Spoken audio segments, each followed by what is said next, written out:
Siapa sosok MF29, musisi yang ditangkap dalam kasus narkoba?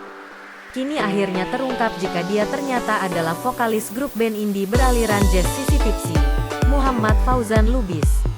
Kasat Narkoba Polres Metro Jakarta Barat, AKBP Danang Setio menerangkan, Muhammad Fauzan Lubis diamankan pada Kamis dini hari tadi sekitar pukul 0.30 waktu Indonesia Barat, Kamis, tanggal 17 Maret tahun 2022.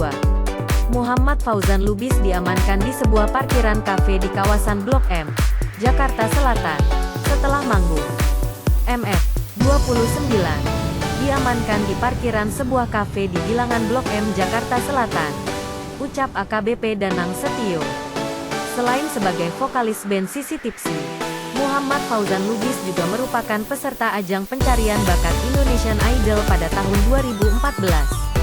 Kini, dia harus mempertanggungjawabkan perbuatannya di hadapan hukum akibat diduga menggunakan barang haram.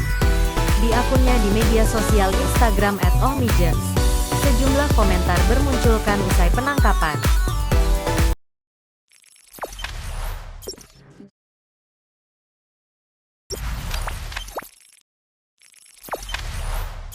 Jangan lupa subscribe, share, komen, dan like ya!